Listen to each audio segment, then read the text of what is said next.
నమస్తే welcome to our channel నేను సిరి. So ఏపీలో అయితే సర్వేలు జరుగుతున్నాయి.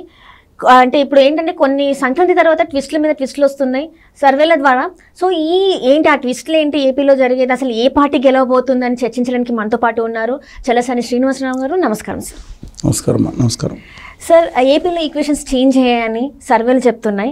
సో అసలు ఏంటి సార్ ఈక్వేషన్స్ చేంజ్ అయ్యాయి, ఏ పార్టీ గెలవబోతుంది సార్? చేంజ్ ఏం అవ్వలేదు నా అభిప్రాయం అండి. గత 5-6 నెలల నుంచి నేను ఇక్కడ చెప్తున్నాను, ఇవాళ మీ ఛానల్ కూడా చెప్పిన దాంట్లో నాకు పెద్ద తేడా రాలేదు.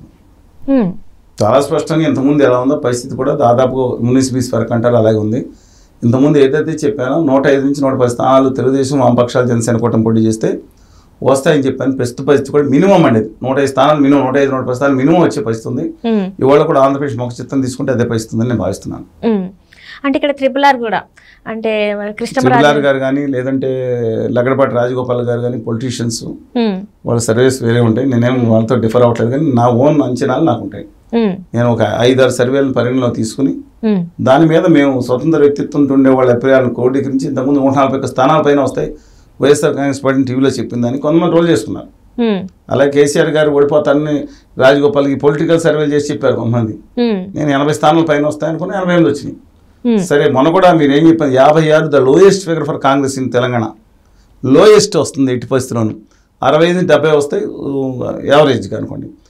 బాగుంటే 70 దాటిపోయే అవకాశం కూడా ఉంది, వేవ్ వస్తాయని చెప్పాను. హైదరాబాద్లో ఉన్న నేపథ్యంలో 65-70 బదులు 65కి కూటమితో కన్ఫైన్ అయ్యింది. పోనీ వాటేటివి ఇవాళ ఆంధ్రప్రదేశ్లో కూడా స్పష్టంగా ప్రజల అంచనాలు ఎలా ఉన్నాయో వాస్తవాలు కూడా అలాగే ఉన్నాయి. ఇవాళ పట్టణ ప్రాంతాల్లో ఎట్టి పరిస్థితుల్లోనూ వారు వన్ సైడ్గా ఉండే పరిస్థితి కనపడుతుంది చాలా చోట్ల. భారీ కడప 2-3 చోట్ల తప్ప ప్రతిపక్ష పార్టీలు వచ్చే స్థానాలు ఎగ్గేటట్టున్నాయి. ఇప్పుడు విశాఖపట్నం తీసుకున్నాను, మన రాష్ట్రం 4 స్థానాలు 4 తెలుగుదేశం పార్టీకి వచ్చినాయి. రాజమండ్రిలో 2 స్థానాలు వచ్చినాయి. విజయవాడలో 1 స్థానం వచ్చింది, 2వ స్థానం 25 కోట్లు తేడా పోయింది. గుంటూరులో స్థానం వచ్చింది, పార్లమెంట్ వచ్చింది, విజయవాడ పార్లమెంట్. అలాగే లెక్క చెప్తున్నాను. ఇవాళ మాత్రం డెఫినెట్గా ఇవాళ 10 మందిని బయట అర్బన్ సెక్షన్స్ పెడితే 7 మంది జగన్మోహన్ రెడ్డి గారు ఓటేనంటున్నారు, 5 మంది అయితే తిడుతున్నారు. ఆ పరిస్థితి వచ్చింది, సత్యం ఇది. కానీ జగన్మోహన్ రెడ్డి గారి యొక్క స్ట్రెంగ్త్ సైలెంట్ ఓటింగ్ ఉంది అది గ్రామాల్లో. This is different. వాటి ఇంతకుముందు మీరు ఇంతవరకు వినని మరో కోణం ఏంటంటే సైలెంట్ ఓటింగ్ యాంటీ కాదండి, సైలెంట్ ఓటింగ్ జగన్మోహన్ రెడ్డి గారు ఉంది. ఆయన క్లాస్ వారు క్యాస్ట్ వారిని తీసుకొచ్చే నేపథ్యంలో బయట క్లాస్ అంటున్నారు కానీ క్యాస్ట్ వారు ఏముంది ఏదైనా కానీ what are the reasons maybe. ఇవాళ మాత్రం ఆయన డెఫినెట్గా నేను వాళ్ళు చెప్పిన అంచెలు కావాలంటే తీసుకుని చూసుకోండి. 141 స్థానాలు రేపు పొద్దున వాళ్ళకి పోయి ఉందా లేదా. అందుకని మళ్ళా చెప్తున్నాను, ఇదేమో నేను ఏ పార్టీ అని అడిగే వాళ్ళకు కూడా వివరణిస్తున్నాను. మీ నియోజకవర్గాల్లో నిజాయితీ నిబద్ధత ఉన్న వాళ్ళని ఏ పార్టీ అన్నా ఆ అభ్యర్థులను ఎన్నుకోండి. బొగ్గుని ముడిపేతం చేసి బంగారం నమ్మంటే రాదు. ఇండిపెండెంట్ అయినా సరే వాళ్ళు ఎన్నుకోండి అని చెప్పాను. ఆ పార్టీ లేదు. ఇది నేను వెళ్ళటం కాదు, రాష్ట్రం అంతా హోర్డింగ్స్ పెట్టించా. లాస్ట్ టైం చూసుకోండి, మీ రాష్ట్రం ఆంధ్రప్రదేశ్ రాష్ట్రంలో హోర్డింగ్స్ పెట్టి చోట మీరు అనంతపురం ఉన్నారు లేదా విజయవాడలో ఉన్నారు, హోర్డింగ్స్ చూసుకోమండి. విశాఖపట్నంలో ఉన్నా సరే నీతి నిజాయితీ ఉన్న అభ్యర్థి ఏ పార్టీ అభ్యర్థి అని ఆ పార్టీకి ఓటేమని చెప్పి ప్రచారం చేశాను. దశాబ్దాలుగా చేస్తాను, రేపు కూడా చేస్తాను. నాకు పార్టీ లేదండి. అంటే జగన్ ప్రభుత్వానికి నీతి నిబద్ధత లేదంటారా సార్? మీరు లేదు, నేను అన్నయ్య అనిపాడు. ఇంతకుముందు చంద్రబాబు నాయుడు గారు ఉండగా ఇస్తే అది నిజమే కాదండి. నేను అందే మీ నియోజకవర్గాల్లో నీతి నిజాయితీ నిబద్ధత అభ్యర్థులు మాత్రమే ఎన్నుకోండి. వాళ్ళు ఏ పార్టీలో ఉన్నా ఇండిపెండెంట్గానే ఎన్నుకోండి అన్నారు. సరే, coming back to the point, ఇవాళ యాంటీ ఎస్టాబ్లిష్మెంట్ బాగుందండి, కానీ గ్రామాల్లో ఆ సానుకూలత ఉంది. అందువల్లనే జగన్మోహన్ రెడ్డి గారికి 42% ఎంత ఇవాళ ఉన్న పరిస్థితుల్లోనే 42% ఓట్లు వచ్చే అవకాశం కనపడుతుంది.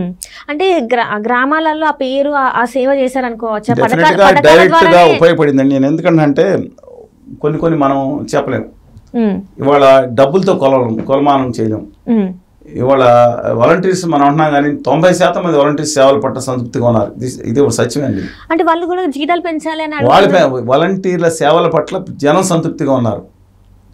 ఇది సత్యం. ఇది ఎవరు ఉన్నా ఎగ్నెస్ట్ చేసుకుంటే ఐ డోంట్ కేర్.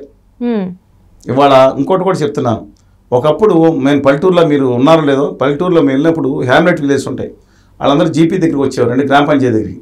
ఆయన కార్యదర్శి వచ్చి ఎప్పుడో వచ్చాడు 1 తారీఖు 2 తారీఖు 3 తారీఖున వస్తే వాళ్ళు ముసలి ఇలా కూర్చుని తీసుకొచ్చి ఇలా కూర్చుంటా ఉంటే 1000 రూపాయలు చంద్రబాబు నాయుడు 200 మంది 5 రెట్లు పెంచారు. చంద్రబాబు 1000 రూపాయలు చేశారు. 2014 200 పెన్షన్, 200లో వాళ్ళు అక్కడికి వచ్చి తీసుకున్న పరిస్థితి ఏంటండి. 1000 రూపాయలు చేసినప్పుడు 1000 రూపాయల కోసం ఇలా కూర్చునేవారు.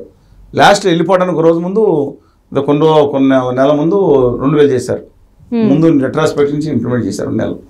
అందువల్ల నేను అక్కడ ఇవాళ హెలమా అంటే అందరూ ఉద్యోగులు అంటలేదు, కొంతమంది ఉద్యోగులు తీసుకో 20 రూపాయలు దాన్ని ప్రశ్నించినట్టు అలా ఫీలింగ్. మిగతా అందరూ చాలా గౌరవంగా ఉంటారు ఉద్యోగులు. కానీ ఆ అవమానం నుంచి వాళ్ళు ఇంట్లో కూర్చుంటే పొద్దున్న ఇది ఐపాక్ టీము సలహా ఉంటుంది, మార్కెటింగ్ టీం ఏదైనా కానివ్వండి. సరే వాట్ ఈస్ ప్రజెంట్ సిచ్యువేషన్ చూడాలి. అమ్మ తీసుకోండి అమ్మా 2750 రూపాయలు, మనం 3 వేలు తీసుకుంటారు, 2000 తీసుకోండి అమ్మా. మా జగన్ వచ్చి మమ్మల్ని అడుగుతాడమ్మా, తీసేసుకోకపోతే పొద్దున్న లేవమ్మా, నిద్ర లేవపైన తీసుకోమ్మా. ఇది బాగా వర్కౌట్ చేసింది. ఎన్ని లక్షల రూపాయలు ఇస్తే అంత ఆత్మగౌరవాన్ని ఇస్తారనే భావన వచ్చేసింది. నేను చెప్పింది నచ్చిన నచ్చకపోయింది, ఇది వాస్తవం. టెక్నాలజీ అనుకోండి, మార్కెటింగ్ కూడా అనుకోండి, వాళ్ళు చేసింది. ఇది లెక్క వేస్తారు. వాళ్ళ సేవలు అనేక సేవలు. నేను మన పాదయాత్ర మా వామపక్షాలతో పాటు పోలవరం నిర్వాసితుల పాదయాత్ర ఎన్ని చేసినప్పుడు చూశాను. గ్రామ సచివాలయాలకు వెళ్ళాను. మీకు ఏ సబ్జెక్టు డాక్యుమెంట్స్ ఏది కావాల్సిన సచివాలయంలో ఇస్తున్నారు. మీకు బీసీ సర్టిఫికేట్ కావాలన్నా, ఎస్సీ సర్టిఫికేట్ కావాలన్నా, మీ ఆస్తి ఏది కావాల్సిన సర్టిఫికేట్ గ్రామ సచివాలయంలో సేవలు చేస్తున్నారే. లోపాలు ఉన్నాయి, నేను కాదన్ను. నేను అనేక విలేజ్లు ఫోటోలు పంపిస్తాను, గ్రామ సచివాలయాలు ఎంత కట్టారో చూడండి. అందువల్ల డెఫినెట్గా ఇది అడ్వాంటేజ్. జీతాలు పట్టలేదు ఎంప్లాయీస్ తర్వాత ఇష్యూ కూడా. నేను టీచర్లు ఎగ్నెస్ట్ కొన్నారు, ఎంప్లాయీస్ ఎగ్నెస్ట్ కొన్నారు, విద్యార్థులు వసతి కొన్ని లేట్ అవుతుంది దాని మీద వ్యతిరేకంగా ఉన్నారు. అపార్ట్ ఫ్రమ్ దట్ వర్గాలు వ్యతిరేకంగా ఉన్నాయి. అంగన్వాడీలు కూడా వ్యతిరేకంగా ఉన్నారు. అంగన్వాడీలకు 2 సార్లు వచ్చాను. నిన్న కూడా నేను, భరద్వాజ్ గారు, వివి లక్ష్మణారాయణ గారు మంత్రులతో మాట్లాడడం, ఇక్కడ ఏళ్ళతో మాట్లాడుతున్నాం. అంగన్వాడీ దాని సమస్య పరిష్కారం కావాలని కోరుకున్నాం. ఇవాళ డెఫినెట్గా మా వంతు వాళ్ళతో పాటు మేము ఉంటాం. తాడిపేట మిగతా వాళ్ళ మీద ఎస్మా చట్టం కూడా ప్రయోగించారు. మొన్న 5 తారీఖులు టైం ఇచ్చి ప్రయోగించారు. అమలు చేయొద్దని చెప్తున్నాం. ఇది దుర్మార్గం అని చెప్తున్నాం. వాళ్ళు అడిగింది మీకు పూర్తిగా తెలియాలి. 26,000 మినిమం వేజెస్ అడుగుతారు. కాదు 18,000 అన్నా. తెలంగాణ మీద ఎక్కువ ఇస్తాను 1000 రూపాయలు అంటే అదేమన్నారు. వాళ్ళు 13,500 ఇస్తున్నారు. 5 సంవత్సరాలు అయితే కానీ పెన్షన్ ఈయన అన్నారు. కనీసం వాళ్ళకి 3,000 అన్నా ఇప్పుడు రాసి ఇవ్వండి సరిపోతుంది అని చెప్తున్నాం. బహుశా పరిశీలించవచ్చు. మున్సిపల్ కార్మికుల సమస్య మీద మేము అటెండ్ అయ్యాం. అలా సరస్సుగా అనేక విషయాల్లో ఉన్నాం. నేను అనేది ఉద్యమ నాయకుడి కానీ డెఫినెట్గా దాంట్లో ఉంటాం. మీరు అందరూ విశ్లేషణ చేశారు నన్ను. సరే డిఫరెంట్ ఇష్యూ. బట్ ఒక్కటి చెప్తా ఉన్నాను నేను, ఈ నేపథ్యాలు ఏదన్నా కానివ్వండి, యాంటీ వచ్చింది. ఉద్యోగుల్లో ఉపాధ్యాయులు భయంకరమైన యాంటీ ఉంది. వీటన్నిటి వల్ల కూడా నేను ఖచ్చితంగా చెప్పగలిగితే యాజ్ ఆన్ డిసెంబర్ ఎండింగ్ నాటికి జరిగిన సర్వేల ప్రకారం, మా విశ్లేషణ ప్రకారం జగన్మోహన్ రెడ్డి గారి పార్టీ ఖచ్చితంగా ఓటమి చెందుతుంది. పాలిటిక్స్ డైనమిక్గా ఉంటాయి కదా, 2 నెలల్లో మారిపోయింది, 3 నెలల్లో మారిపోయింది అని మేము డిఫరెంట్ కొంత. 105 స్థానాలు ప్లస్ ఆర్ మైనస్ 10 అంటల 105 స్థానాలు 110 స్థానాలు తక్కువ కాకుండా జనసేన, వామపక్షాలు, తెలుగుదేశం కూటమి అధికారంలోకి వచ్చే అవకాశం కనపడుతుంది. శ్రీకాకుళం జిల్లాలో అయితే అక్కడ గట్టిగా శిరీష్ గారు పోరాడుతున్నా because of number of equations అక్కడ టఫ్గా ఉండొచ్చు, 1-2 సీట్లు. విజయనగరంలో మాత్రం వైకాపా హోల్డ్ కనపడతా ఉంది. కనీసం 3-4 స్థానాల్లో కనపడతా ఉందండి. విశాఖపట్నంలో కూడా అర్బన్ కాన్స్టిట్యున్సీస్ పోయేటట్టు ఉంది. రూరల్ కాన్స్టిట్యున్సీస్ లేదా అటవీ కాన్స్టిట్యున్సీ వచ్చే అవకాశం ఉంది 4.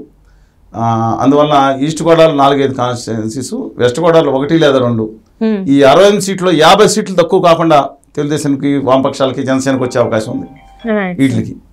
అందువల్ల కృష్ణా గుంటూరు జిల్లా 34 సీట్లలో కూడా తెలుగుదేశానికి మెజార్టీ వస్తుంది. ప్రకాశం జిల్లాలో ఉన్న 12 సీట్లలో వైకాపా గట్టి పోటీ ఇచ్చి 4-5 స్థానాలు కైవసం చేసుకోవచ్చు. నెల్లూరులో కూడా కొంత ఆ పరిస్థితి ఉండొచ్చండి. ఎక్కువ స్థానాలు తెలుగుదేశంకి వస్తే, తక్కువ స్థానాలు అవ్వచ్చు. చిత్తూరు జిల్లాలో వైఎస్ఆర్ కాంగ్రెస్ పార్టీకి ఆదాయం డిసెంబర్ అత్యధిక స్థానాలు వస్తున్నాయి. కడప జిల్లాలో అత్యధిక స్థానాలు వస్తున్నాయి. కర్నూలు జిల్లాలో కూడా మెజార్టీ స్థానాలు, అంత అత్యధిక స్థానాలపై మెజార్టీ స్థానాలు వస్తాయి. అనంతపురం మెజార్టీ స్థానాలు తెలుగుదేశం పార్టీ నెగ్గుతుంది. ఈ నేపథ్యంలో నేను జిల్లా మీ కాన్స్టిట్యున్సీలు కావాలని మనం కూర్చోవచ్చు 150 కాన్స్టిట్యున్సీలు తర్వాత కూడా. బట్ డెఫినెట్గా వాళ్ళ 105 స్థానాలు తక్కువ కాకుండా వచ్చే అవకాశం కనపడుతుంది. Right sir, right. Thank you so much sir. మీరు మీ వాల్యుబుల్ టైంని మా కోసం స్పెండ్ చేశారు. Thank you sir.